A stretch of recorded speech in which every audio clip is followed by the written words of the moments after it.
Hi Virgo, mid-February 2024, ito na po ang inyong reading. Kuha tayo ng ilang messages para sa inyo. Love and career reading po tayo today, mid-February. Para sa mga Virgo, anong maiwan natin para sa kanila? Message. Hope straightforward. Hopefully, diretso lang yung ating messages. Hanggat kaya. This is a general message. Just only take what resonate po. Virgo, mid-February 2024. Virgo. Ayan, may tumatalon. Okay, ayan. Ayan. Okay. So the Six of Swords, the Three of Wands, the Chariot, the King of Pentacles, the Lovers. Ang perfect love month. So usaping, ito na, lovers. Usaping relasyon muna tayo, pag-ibig. Meron direksyon, merong patutunguhan ng relasyon na ito na paglalim pa. Okay, couples in a relationship, attached or married, gaano man kayo, nagsisimula pa lang or matagal na, may paglalim pa sa kabila ng ilang pwedeng maaring tensyon na naramdaman ng ilan sa inyo nitong mga nakalipas, especially, okay, kung meron kayong tensyon na kinaharap sa inyong relasyon. This time, merong susubok. Merong chance. Second chance ba ito? Okay, pagbibigyan ulit. Merong susubok ulit sa relasyon nyo para pagtibayin pa kayo lalo. Okay, sa isa't isa. Hindi susuko. Meron pang ilang future plans. Maring may kaugnayan sa travel or sa ibang bansa ito kahit sa simpleng pagpaplano. The Lovers, isang indikasyon na buong-buo ang pagmamahal. Okay? Ulitin ko, gaano man minsan parang traffic o hindi kayo nagkakasabay sa ilang opinion or kagustuhan. Sa realidad naman kasi talaga lahat tayo ay magkakaiba. Pero sasabayan ng pagkakaibang ito. Single. Ito regardless. Single or in a relationship. Travel kasi na-mention ko na, especially for some of you na right now andito sa LDR. Long distance relationship na hindi madali. Merong susubok. Okay? May-add ko lang yun. Single tayo. Kung meron na kayong dinidate, ayan, someone na kinikilala, may apply ko rin yung una kong naiwan, may paglalim pa.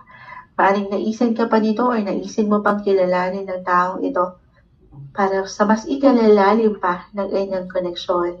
Enjoy lang din yung company muna ng bawat isa. Kilalanin yung mabuti ang bawat isa. Hindi sa hindi magiging okay, pero napakahalaga na, syempre pa, get to know each other first. Huwag kayong ma-pressure, huwag kayong magmadali. Okay? Pero meron ditong love or even marriage proposal, papunta kayo doon. Para sa ilan, just only take what resonate, pero ito yung umaangat. Sa kabila ng wala namang perfect relationship. Pero patungo kayo doon sa mas may pang long-term pa na connection. Kung andito pa ang inyong mga puso sa isa't isa, syempre pa, sasabay kayo sa kagustuhan, lalo pa sa ilang pagkakaiba. Okay, yun yung pinaka-message na kukuha ko when it comes to love, career. Okay, career-wise, andito po. Okay, for some of you, maaaring kayo yung halimbawa lang merong international agenda. Hindi man ito physical travel.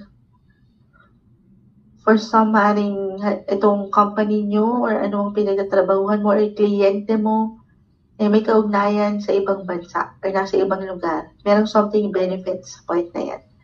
May magandang flow ng movement dahil patuloy kayong sumusubok, nagsisipag, nag-iwan ng efforts. Kung nakarelate ka dyan, at alam mo naman sa iyong sarili na sa kabila minsan ng ilang tension din sa work, if ever dito mag-apply, or kahit sa simpleng stress, na hindi naman mawawala. Kasi parang dito, higit kayong kakailanganin sa trabaho or nagiging busy and productive ang buhay, pang araw-araw work. Ganyan.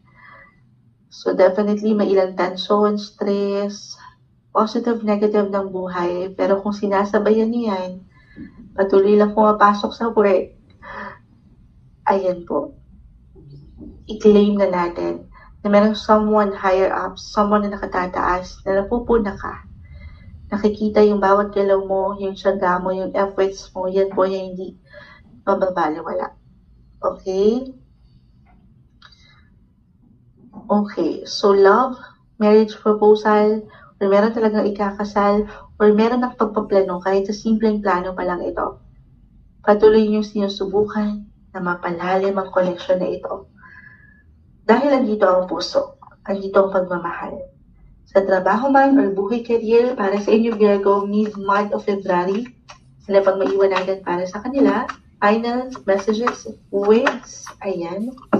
Communication and grace. May biyaya. Biyaya ng pagmamahal, patungo kay the one.